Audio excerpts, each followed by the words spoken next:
Welcome back to the Upper Tier Podcast, the football podcast we bring you each and every week on the Dynamo Podcast Network. Head over to YouTube, smash that subscribe and bell notification button.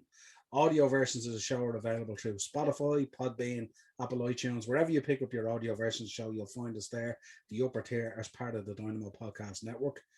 Back with a bang after a few weeks off. Looks like he's well refreshed and ready to go for the new season. Craig, welcome back, my man.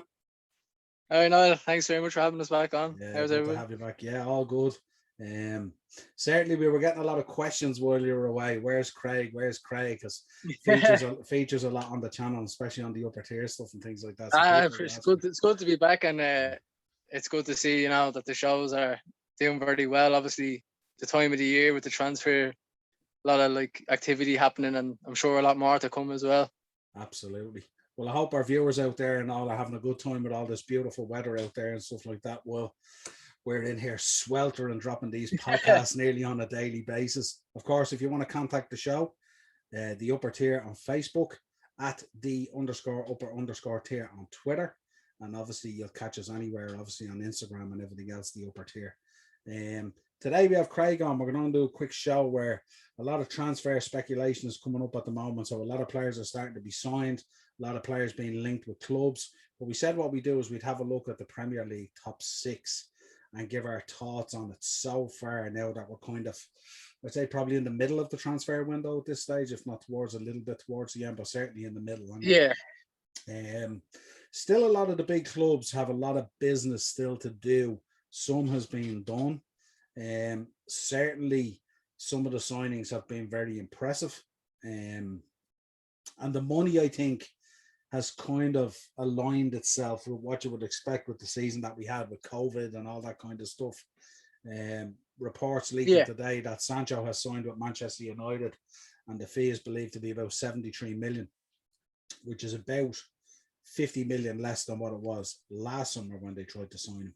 So has to be said, that's a great, if that works out, that's a great bit of business considering the market and, the price that they were originally quoted and that Dortmund were holding out for, Well, let's have a look. I mean, if we look at the season table last year, the way it finished, obviously City on top, United second, Liverpool third, Chelsea fourth, Leicester, West Ham, Tottenham. No disrespect to West Ham, probably a kind of an anomaly. And it will be a tough season for West Ham to maintain top six, I would imagine. I think Arsenal are going to come back strong. I think Spurs, if Kane moves on and they spend a bit of money on that swap deal for Lamela from your man Brian Gill, I think if those kind of things happen, and they get to spend, if Nuno obviously going in there as a manager will make a huge difference as well. And I think if he gets to spend some of that Kane money, I think I could see Spurs coming back a lot stronger as well. What's your kind of overall thinking, if you like, at the moment? I think you kind of summed it up, Niall, really well. A lot of the big players haven't played their cards yet. We have to be mindful of that as well, including ourselves. We got obviously Konate in very early, great bit of business to get him on the Austrian tour.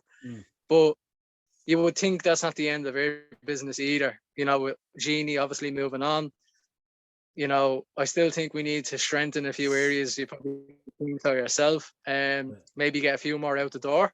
Yeah. As a squad, it's great to have obviously the lads back, missing for a lot of the season, that'll give us a great boost, but you still want to kind of add a few bits and pieces to that on top of that. Man City, still yet to really pull the trigger, maybe if the Kane deal or the Grealish deal, that's still to be assessed. We'll see where that goes. Chelsea as well, I know people are saying, if they get Haaland, but even if they don't, I think they still be very, very, very difficult to break down. Now that Tuchel is going to have a proper pre-season under his belt, a proper regime under his belt, regardless of, if this player comes in or not, I still think he'd be completely satisfied. Arsenal is a mystery, isn't it? As I look at the strength and, are they going to get, maybe James Maddison has been linked with Arsenal, I think in recent times. Smith Rowe has obviously signed a new deal, which he deserves. Saka has been outstanding last season, fully deserves his place in the team. And then you never know with Arsenal, don't you? They spring something out of nowhere. Like Yeah. Spurs with Nuno, you would imagine that him taking the job would rely a lot on, look, we'll give you cash. Or if Kane does go, here, you spend that, what do you think is going to strengthen the team? I know Son has signed a new deal, but as good as Son is, I think, Kane is vital for his partnership at the current moment in time. Whereas if you put a new player in with him, is it going to have the same effect? I don't think so. You know what I mean? They interact very well and they interchange very well. I still think there's a lot of cards to be played. Aston Villa, got Buendia in. Are they going to be massively concerned if Grealish goes? They'll probably use that money themselves and strengthen, and definitely have an eye on the top 6, 7. Yeah, I think it's all timing, really, isn't it? Because if you're looking to move players out and move players in, it's the timing of how soon you can get them in and get them bedded in for your pre-season. But it's also the timing of the deals, because a lot of these deals are quite complicated. You know what I mean? Like if you think of, say, Chelsea are looking to sign Haaland, say, it's no secret because they're the only team out there that look like they're in a financial position to go do that deal. But that's regardless of COVID. Yeah, but that's not the kind of deal that you put together over a weekend having a chat with Mino Raiola. That's a complicated deal with an awful lot of money that needs to be sense checked, double checked, triple checked, cross your T's, dot your I's, the whole lot. Everything has to be checked on that. And that's a big fee to Raiola alone. Like I think you're looking at 40 million agent fee there. Like it's not, like here's a few bob to the agents. It's not so straightforward with Raiola. And with any deal. And the dad. And the father gets a good percentage as well. So I think, as you said. Yeah, go ahead. Like as you said, it's not going to be, here's the fee, we'll take the money. There's going to be a lot of in-betweens and crossroads and other bits and pieces with that deal if it goes ahead. Well, the one thing that Dortmund made clear is they don't want a player plus cash. They want a deal. And they're not interested in taking Tammy Abraham or Hudson Odoi or anything like that. That got knocked down straight away. So this is going to be, they're going to have to find homes for those players if they want to move them on, because this is going to be a money deal. This ain't going to be a combination of stuff at the moment. You touched on Arsenal there. I mean, Arsenal obviously, I think they finished 8th as far as I know, because we only went down as far the top 7. But I mean, it's a long way back for them in order to get back up into a top 4. And it's even like, they're even going to need to do a lot of work there even to get top 6, say. You know what I mean? Because I mean, a club the size of Arsenal, to be talking about having to do a lot of work to get into the Europa League, is a poor reflection on the team when you think about it and on the club. Like, what does that tell you? Like, what does that say for them? You know what I mean? Absolutely, and the key for them there as well is, they have to do a lot of work defensively, because there's a lot of talk about Bellerin. There's a lot of talk about a lot of these players. There's talk about Granit Xhaka. I mean, there's talk of them wanting Aaron Ramsdale. I don't know why. Yeah, and not only want Aaron Ramsdale, but they're talking somewhere in the bracket of 30 to 35 million. So it's not a snip. They don't help themselves. No disrespect to Ramsdale, but they literally do not help themselves whatsoever. Yeah. But then you're looking at other situations like there. I mean, for Arsenal's season this year, if you go with what we know, I mean, we've had Granit Xhaka playing in nearly every position at times last season, even at left back when Tierney was out and stuff like that. This is a guy who was basically done and dusted and gone to Roma, and then the deal didn't go through for one reason or another, but clearly wants out, and was happy to leave and go to Roma. But with Arsenal, you're looking at, is Nicolas Pepe going to be what they think he is? And I mean, I know he had a decent end to the season last year, and he showed signs of the Nicolas Pepe that we know. But I mean, is Thomas Partey going to step up and be the player, the £50 million player that they think he is? Is Aubameyang going to come back and be the Aubameyang that we knew the season before? Is a lot of this stuff simply just down to COVID and no fans? See, you say Thomas Partey there. Would Simeone let him go for any price tag if he was part of the plans, or did he see, we can cash in? Arsenal are vulnerable. They'll give us whatever, and he got out at the right time.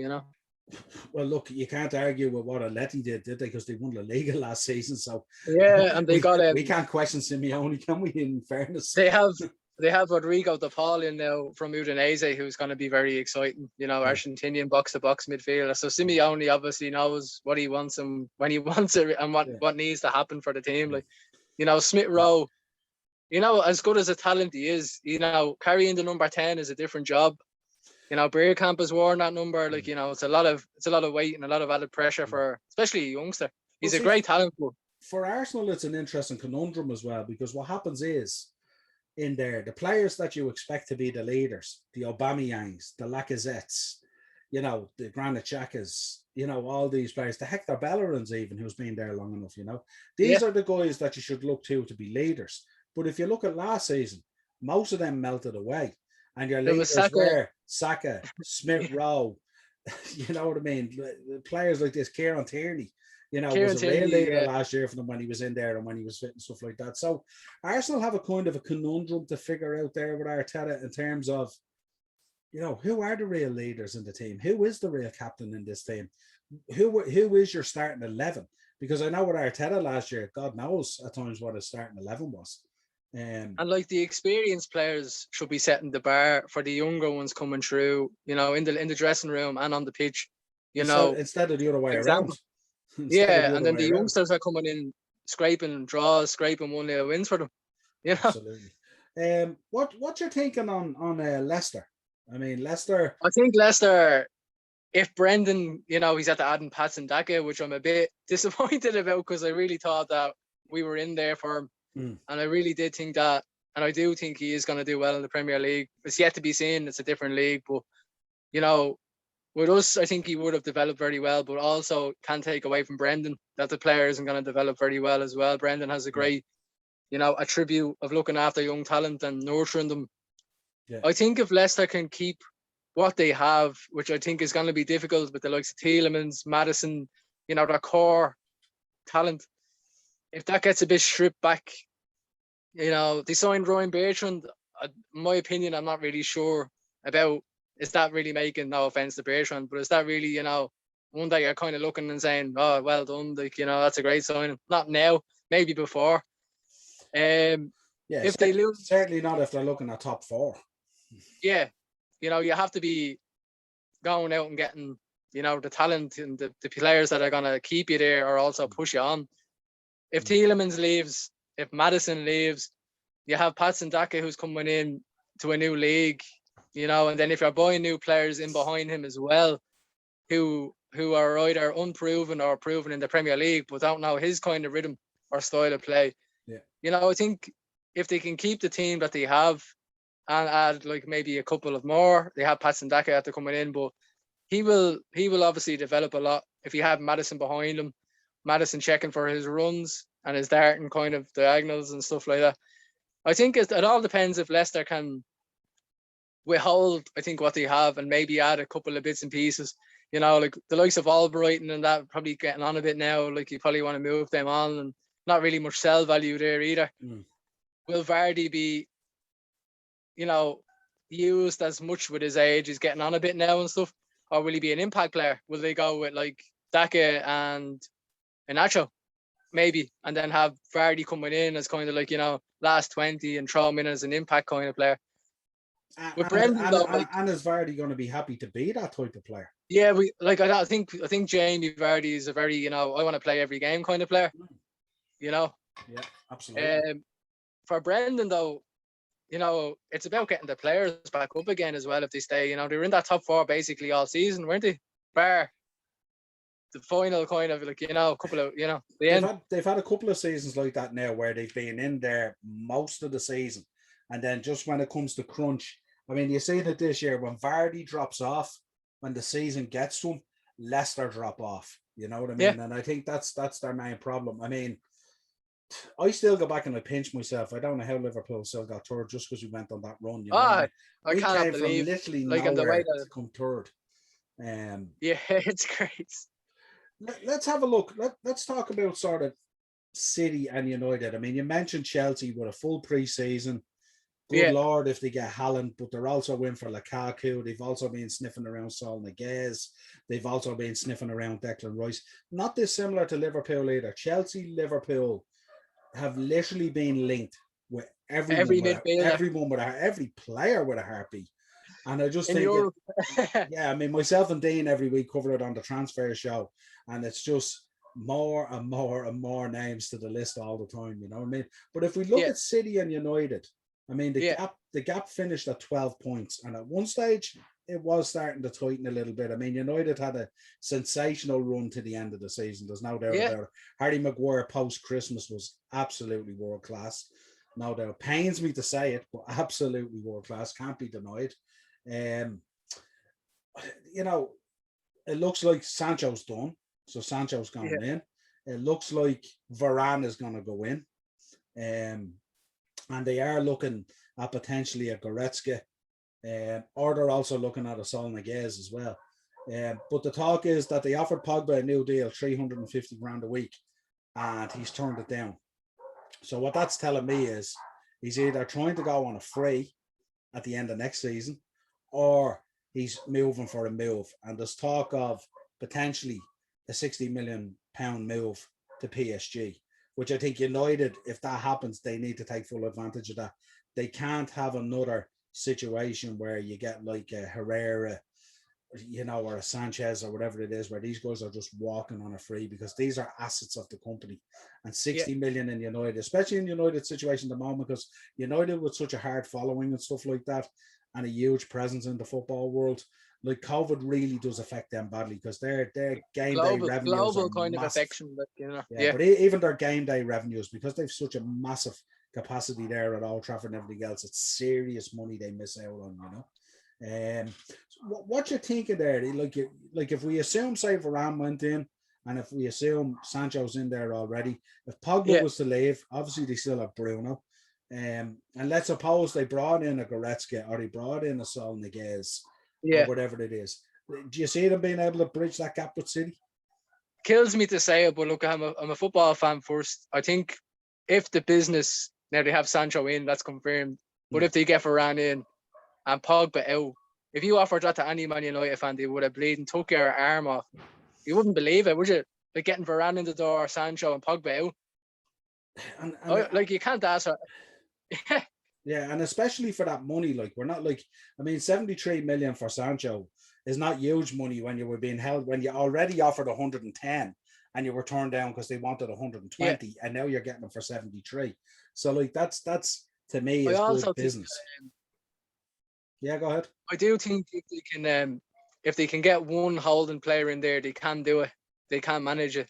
They're getting the right one in. You know, Scott McTominay, I think, has been outstanding when he's come in. He's been very genuine in his performances. You know, he's done what he's been asked to do.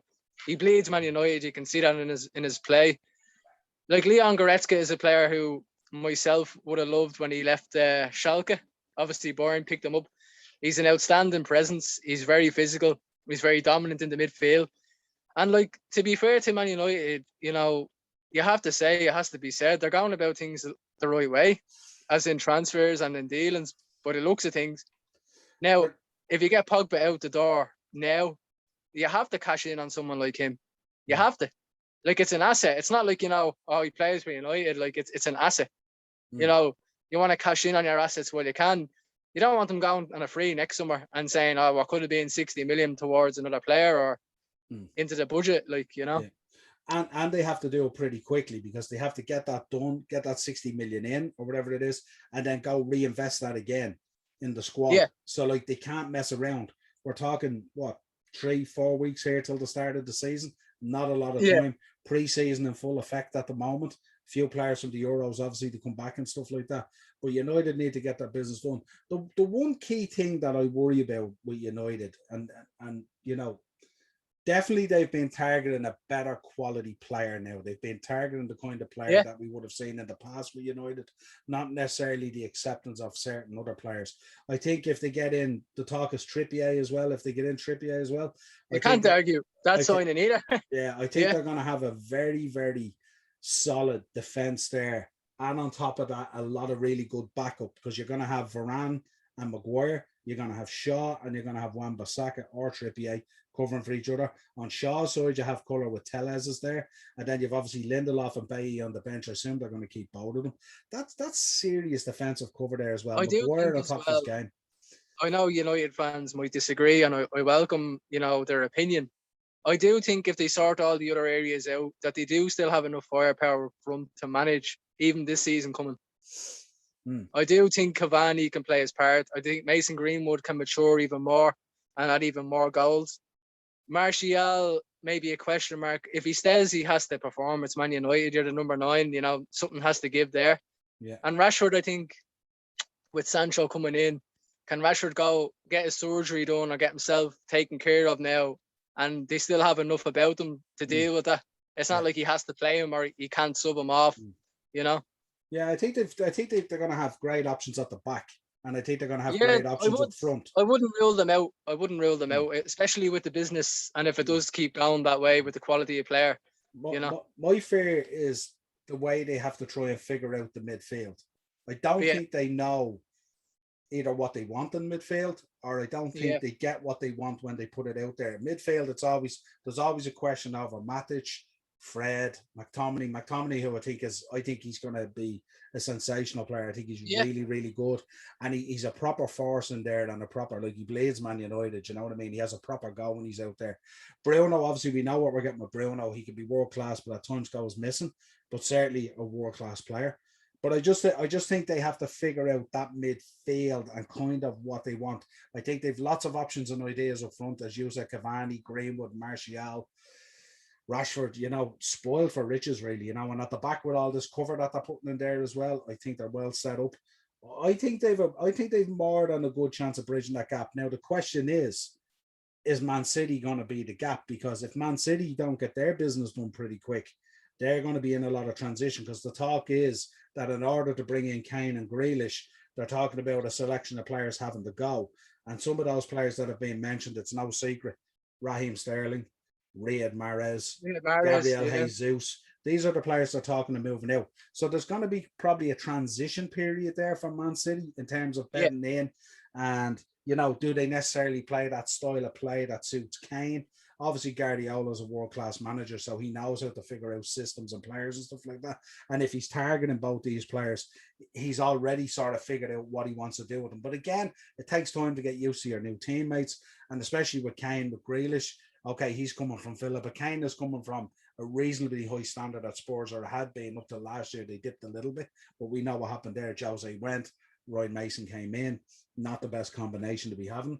But I do think, I suppose the conundrum really is Chelsea, isn't it? Because for me, if Chelsea do get a Haaland, or if they have a Lukaku in waiting, I know they're still talking to Lukaku, even though he said he wants to stay at Inter. But the talk is the talk, and who knows what's going to happen. But if they do get in a Declan Rice, or they do get in a Sol Niguez, or they do bring in more players, they're going to be an absolute force. And as you said, Tuchel with a full preseason and a full season. Like, if you think about Tuchel, he had a half a season last year. And if he mimicked that in the first half when Lampard was there with the second half, there's no doubt they would have won the league. There's no doubt about it. I think what you have to give, sorry. Yeah, and I'm looking at Chelsea as well, and I'm saying, these are the European champions. They're going into this season as the European champions on a high. The expectation for Timo Werner is, listen, you had your first season, you better park that now. It's time to step up. Let's go. And Tuchel won't have any, there'll be no messing around there with Tuchel. That's either going to work, or you're going to be on the bench, boy. And you've got Haaland maybe coming in, or Lukaku. So there's going to be pressure there. Kai Havertz, world class, had a brilliant Euros, literally carried that German team on his back for a young lad, and was outstanding quality. And also at the tail end of last year, absolutely outstanding. Also, scored the goal in the Champions League final. This guy is on fire. Life doesn't get any better for Kai Havertz, So I really think, I'm looking this year, my thoughts on the top 4 or top 6. I'm taking City, still have a conundrum to figure out. I think with United, they still have to figure out their midfield. And there's still question marks over Ole Gunnar Solskjaer. Has to be there, because kind of hasn't delivered, okay? With Chelsea, under Tuchel, I think they're going to be outstanding, without a shadow of a doubt. And I expect them to be the front runners and the people to catch. I think with our own Liverpool, I think the gap was 17 points. I think, can we make up that 17 points with having all our defenders back and stuff like that? I think we can. I'd still like to see an out-and-out goal scorer in there as an option. And I'd still like to see you know, what's going to be sorted out in terms of Henderson. You know what I mean? There's a lot of talk. It is at the moment. Arsenal waiting in the wings. What's going to happen?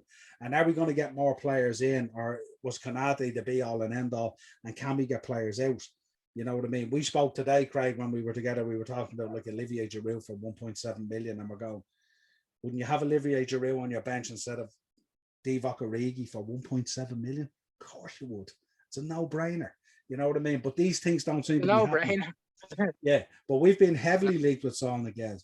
And obviously then we're talking about Donnell Mallon. We were talking about him. Obviously he's going to go to Dortmund because the Sancho deal is done. Looks like that's all intertwined. You know, we have to see how Saul Niguez pans out. You know, is the stuff with Barca going to happen potentially with Griezmann? Or is he going to be available to buy? Does he fancy coming to Liverpool? Or is he looking at Chelsea? Or is he looking at United? Who knows? Jorginho's a big decision to make. There has been soundings there. He might want to go back to Italy. But would you really want to leave the European champions at this stage with Tuchel in there? And the thoughts of a Haaland or a Lukaku and all these other players coming in. Why would you be going back to Italy? You know what I mean? Stay where you are. It's good times ahead at Chelsea at the moment, you know? So I'm kind of thinking that's the intertwine of it. Leicester, I think it will be like, you know, they'll have to figure out, can they get that Vardy season again? Can he possibly maintain it? Will Patson Daka be the player that, as Liverpool fans, we thought he would be because we were heavily interested in him? West Ham, I don't expect West Ham to have the same season again. I think they will fall away. And again, no disrespect them because they had a brilliant season. But I think there was a lot of teams in transition and there was a lot of teams that were more affected by COVID than other teams in terms of fan bases, home and away games, all that type of stuff. Tottenham, it's the Harry Kane situation, isn't it? As you mentioned earlier about Son, I think we've seen when Harry Kane isn't in the team and they're looking to Son to be the leader up front, more often than not, it doesn't happen. He looks like he does be lost if he doesn't have Harry Kane on the pitch. And then if they do sell Harry Kane and they bring in a new strike partner, how long is it going to take to get that sort of thinking together, if you like? I mean, he's like symbiotic with Harry Kane, if you think about it. Like, I mean, they just know exactly what each other's going to do. Outstanding player, signed a new 4-year deal, so you can't argue with that. I mean, obviously they wanted to tie him down. I'd imagine there's a lot of work going on in the background on the Kane deal, and that's why they wanted to sign Son down. Couldn't afford to lose both of them because a lot of teams had expressed an interest in Son. So that's what Tottenham. Arsenal, as we said, they have a lot to figure out in the next 4 weeks. You know what I mean? If they want to get back into that sort of, you know, melting pot of a top 6, because they were way off the pace last year, way off the pace. So that's kind of how I'm summarizing the top 6 at the moment and how I'm seeing it. But again, as I said to you, there's 4, 5 weeks, 6 weeks to go, maybe in the window. A lot of deals still to be done. I think Tottenham have to be very careful the longer this drags on. You know, very careful. Because if they do sell him and then they're looking at other targets, the teams are going to be saying, yeah, that's grand. You can have, just the example, Danny Ings, but it's going to cost you this, that, and the other. Because they know Spurs will be coming with money that they have from Kane's deal, you know? I don't think there's any way the Spurs fan base will tolerate Danny Ings as a replacement for Harry Kane, being honest. And no disrespect to Danny Ings, had a brilliant season last year with Southampton. But it's not that caliber. You know, it's not that caliber. Like, it's not that name. If you're getting 130 or 140 million for Kane, that fan base is going to want you to spend at least 90 to 100 of that. I think, and most of it on a player. Really quickly as well, Noel, just touching on Man United as well, you know about the midfield conundrum. The thing that they have to sort out is stop, you know, I want Pogba to feel all right in the team, so I'm going to put him out left. You need to stop that. You need to do what's best for the team and for the results. You need to, he's not happy in the midfield, so I'll put him left mid, or I'll put him out on the left. You need to stop all that carry on. And you just need to get, even McTominay, you sit in front of the back four, Bruno, you play in the 10, you know, stuff like that. Whatever works well for the team as an orchestra, like as a whole, instead of this kind of, you know, Paul's not really satisfied in the centre, so I'll put him out on the left. But fuck all that, like, you know what I mean? I think any Man United fan with their salt will turn around and go, Pogba has to go. They have to cash in on him. He's going to go. I'm telling you now, you'll be in tears. He's going to go on a free next year. If he just walk, he won't care. And he doesn't care about, let's be honest, you look at the baggage that he carries. Every single international break, throwing United under the bus, throwing Ollie under the bus. He has agents out there doing it, and it's all well and good, the agent coming out and saying it, and then Pogba afterwards going, oh, well, no, I didn't really say that. bullshit. You're feeding the agent all the time to do this and create this crap. And he carries too much crap that derails that team. And I think if there's 60 million on the table there for Paul Pogba, I know you're going to make a 30 million loss on him, but get over it. You had 4 or 5 years with him. Move on or whatever. You're not gonna remember that 30 million loss for long. Trust me on that. Take that. Paul Pogba cares about Paul Pogba. That's it. Yeah, full stop. Take that 60 million and get yourself a Goretzka or get yourself a Saul Niguez or get yourself whatever midfielder you want to target and go and do the business and move on from that Paul Pogba era. Because let's be honest, that Paul Pogba era in a red Man United shirt ain't delivered anything. Hasn't delivered anything. Will probably go down as one of the worst transfers in the history of the business. Only up there with us spending money from Torres on Andy Carroll. And the less said about that, the better. But definitely Paul Pogba. And that's the honesty of it. He needs to go. Get that 60 million while it's there on the table. Don't even give PSG the chance to change their mind. Actually put them on a ferry tonight and send them over to France and get that 60 million. And then go and spend it. Give that money to Solskjaer and let him form the midfield that he wants to form in there with Bruno Fernandes and players like that. Whatever shadow of a do. Like you see a lot of times when Bruno's playing, he's looking at Paul and he's like, give me something back for fuck's sake. You can see it in him. Like he gets so agitated, Bruno, which is right as well. He gets fuck all back, Yeah. Pogba has a hissy fit. He has a tantrum. I don't want to play here. I'll play out on the left. Well, he shows up once or two times a season.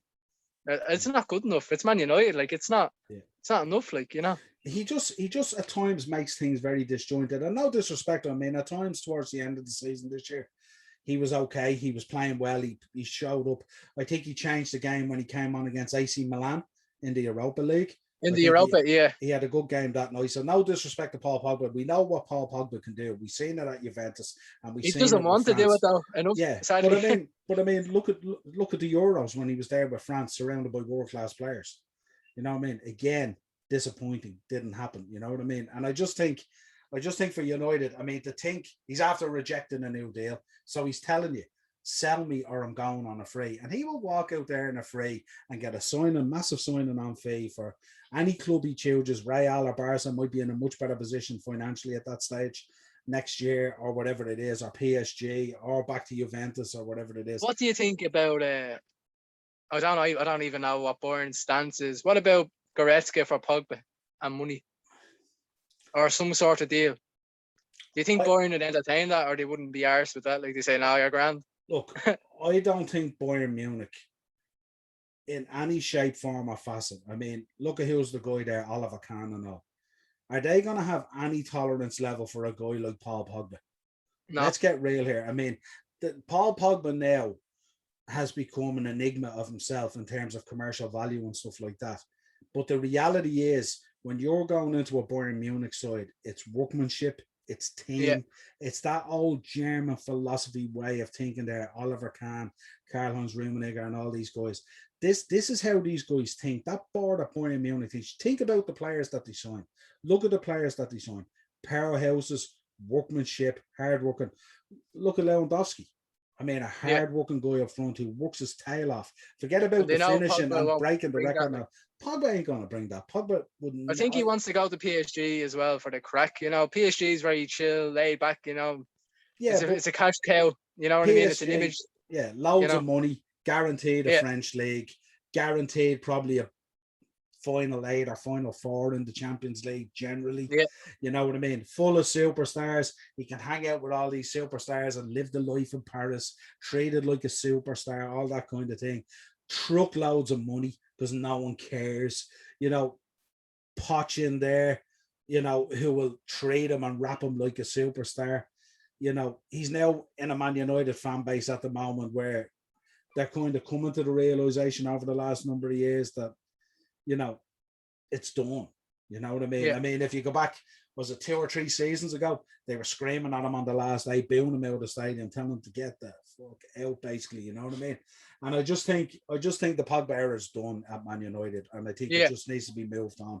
And I think if they do move him on and they do spend that money real well, if Ollie, spends that impressively and gets in another 1 or 2 players, I think United are going to be there or thereabouts this season. I think they'll stand up as good as anyone. As much as it kills me to say it, but that's it has to be said. It has to be said, But I do think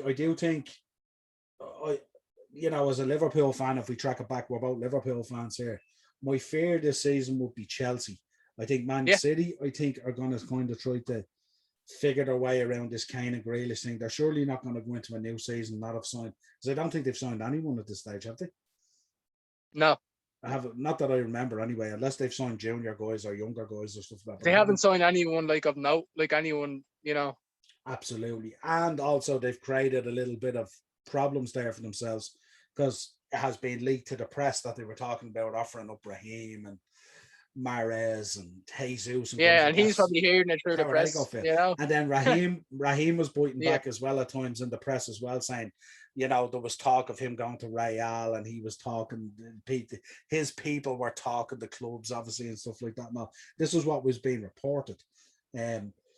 So there is a little bit of unrest, and obviously Raheem Sterling, I mean, he wasn't used at the tail end of the season until the Champions League final, and that's when he was used. Yeah, you know what I mean. So his overall season wasn't amazing, and then he went out and had a brilliant Euros. Had the Euros, yeah, he was he had a brilliant Euros. So this is a guy putting himself in the shop window.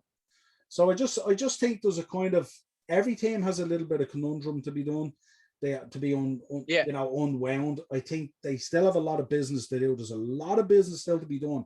If you look at those top 6 spots, or the original top 6 clubs, if you like, still have a lot of transfer business to do to align themselves ready to go this season.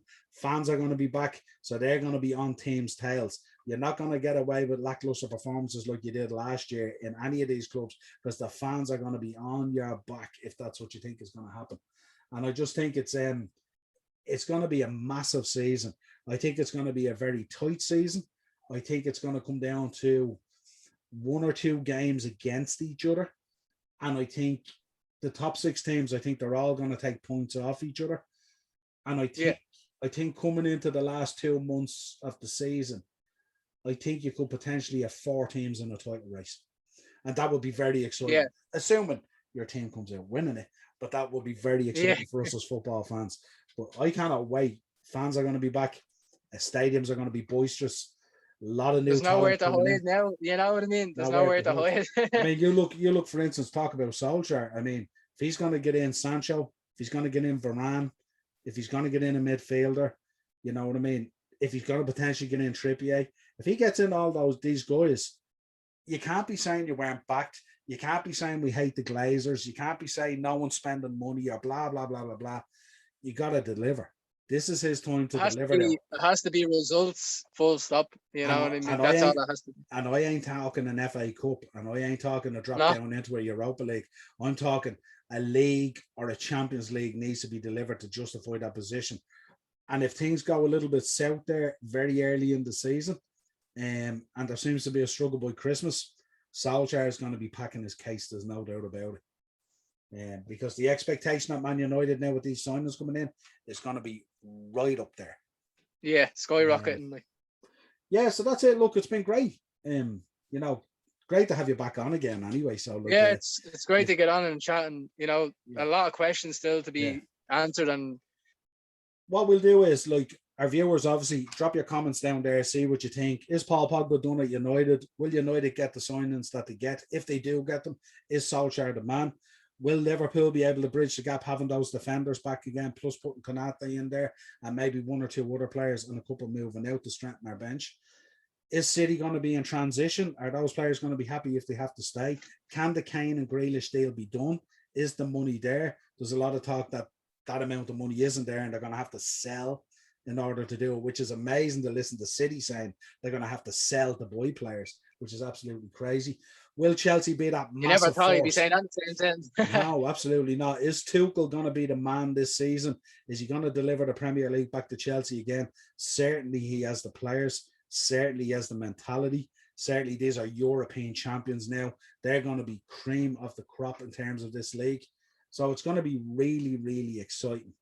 But what we'll do, Craig, we're going to jump back on again. Go ahead. Just really quickly as well for the viewers, I'd like to know, maybe yourself as well, who is going to be the surprise package that, like the West Ham of the new season will say, who's going to come up there and say, you know, I want a spot up there in Europe, who's going to take it and grasp it and, you know, disconsider all the top teams and break in? Is it going to be Villa? Is it going to be somebody else? You know, Leeds going to go from strength to strength and push on? I'd like to know if anyone has like any, you know, real, you know, kind of thought process behind someone else saying, you know, I fancy doing that this season, and who's equipped to do it and who can do it. You know, someone obviously will pop up, I'm sure. Well, certainly, Dean always talks about Leeds with a packed out Ellen Road and stuff like that is an absolute. That's a 12 man. So certainly Leeds could be one of those teams that could do it. Certainly Villa, a packed out Villa Park as well, and potentially. And if they could hang on to Grealish and they put Buendia in there, certainly could have a stake of claim in it and stuff like that. Or will we revert back to the natural top six where we're going to get Spurs and we're going to get Arsenal back in there again? Is that potentially what's going to unfold? Who knows? But yeah, listen, great having you on again as always. Yeah, it's great to be back on though. Thanks very much for having us back on. And hopefully next few weeks will be good for us. So hoping something will come up out of blue, or a nice kind of signing, or nice bit of strengthening, or you know, we'll see what happens. But if you're viewing the video, get over to YouTube, Dynamo Podcast Network, if you want to view it. While you're over there, drop a like and a share. Also drop comments and let us know. Be interesting to see what you're thinking of how this top six is going to pan out. Audio versions of the show are on Spotify, Podbean, and Apple iTunes, anywhere you pick up your audio shows or podcasts. Also, if you want to contact the show, obviously Facebook, The Upper Tier, Instagram, The Upper Tier, and obviously on Twitter, at @the_upper_tier. If you want to contact us, let us know your comments. Craig, we'll also jump back on saying about 3 or 4 weeks when the transfer window dies down and we've had maybe a week of the Premier League or maybe just before it. And we'll see with who people have signed, are our thoughts still the same? Are some of these massive multi-million-pound deals going to happen? And will they happen? And will clubs get them done in time to be able to go spend that money that they generate? Until next time, Craig, a pleasure as always. Cheers. Thanks so much.